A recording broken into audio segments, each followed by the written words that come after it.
जितनी भी माताएं एकादशी का व्रत करती, बहुत ध्यान से सुनना आज की कथा को। शायद जिंदगी में मिली ना मिली, पर ये कथा का रिश्ता तो बहुत ध्यान से सुनना।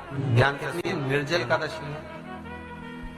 स्कंद पुराण यहां तक कहती है कि इस कथा के चरित्र को जो श्रवण कर लेता है उसको 26 एकादशी करना भी नहीं पड़ती। इस एकादशी की केवल ये कथा सुनकर ही वो तर जाता है।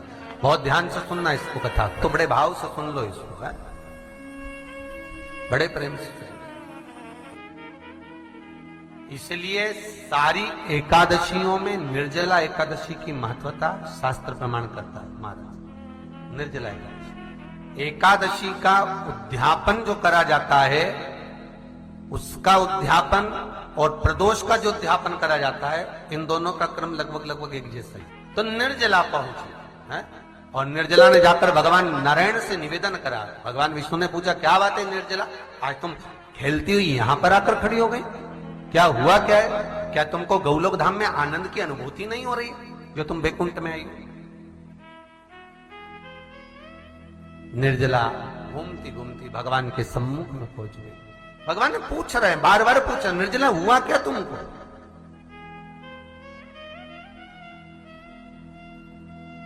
ए निर्जला, ए एकादशी, हुआ क्या है तुमको? क्या कारण है तुम्हारे यहां आने का, बैकुंठ पहुंचने का? बहुत ध्यान देना महाराज।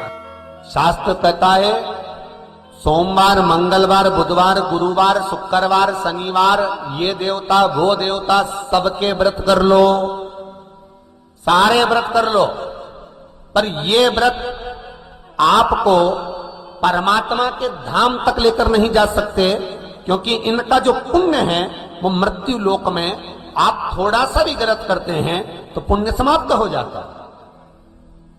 पर हिंदू धर्म के 3 व्रत ऐसे बता दिए जिन व्रतों का पुण्य समाप्त नहीं हुआ।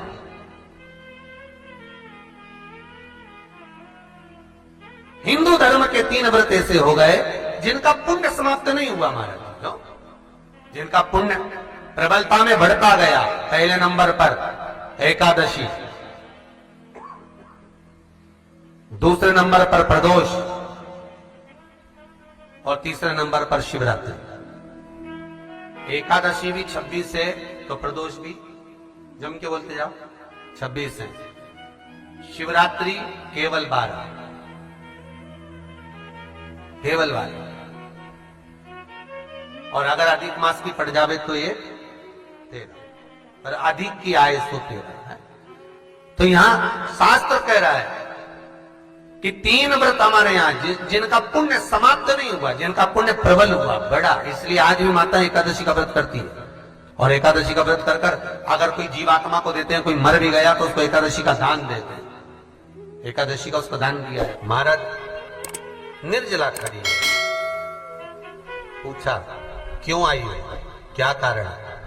निर्जला आई, तब लक्ष्मी मैया उठकर निर्जला के करीब में गई। निर्जला बहुत सरल थी निर्जला।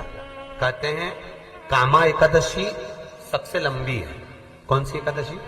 कामा। फिर मोक्षदा उससे नीची है महाराज।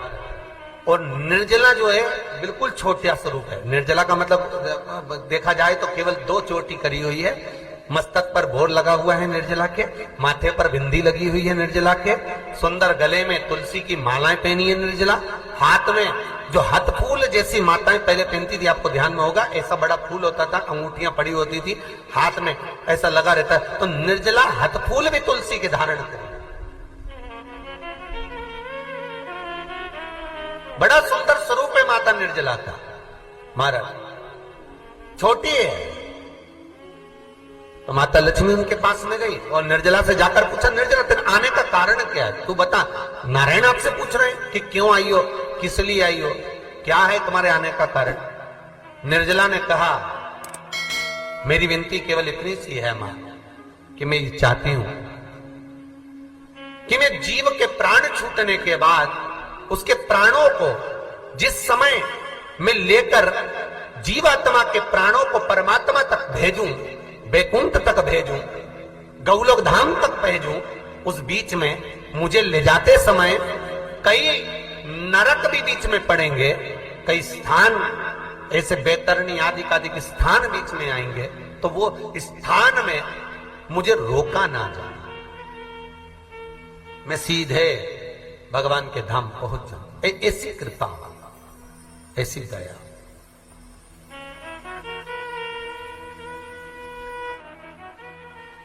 स्कंद पुराण यहां तक कहती है कि इस कथा के चरित्र को जो श्रवण कर लेता है उसको 26 एकादशी करना भी नहीं पड़ती। इस एकादशी की केवल ये कथा सुनकर ही वो तर जाता है। बहुत ध्यान से सुनना इसको, कथा को। सबसे पहला नियम एकादशी व्रत का सबसे पहला नियम है कि आप जिस दिन व्रत करो उसके एक दिन पहले भक्ति का संचार इस हृदय में कर लो। भक्ति का संचार इस हृदय में कर लीजिए। जिस दिन आप व्रत करो, जैसे एकादशी का व्रत कर रहे हो तो दशमी के दिन शाम का समय जब आवे, रात्रि जब होने लगे, शाम का समय आवे और रात्रि का आप जब भोजन ग्रहण करो तो उस भोजन में कोई ऐसा पदार्थ ग्रहण मत करिए जिस पदार्थ के कारण आपकी एकादशी बिगड़ जाए।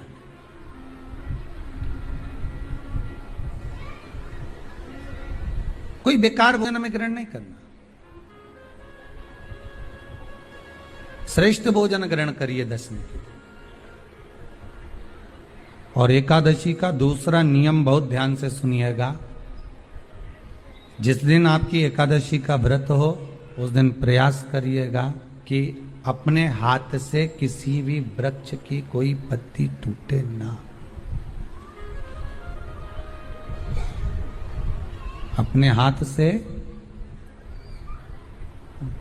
किसी भी वृक्ष की, पौधे की, किसी भी वृक्ष की पत्ती अपने हाथ से ना टूटे।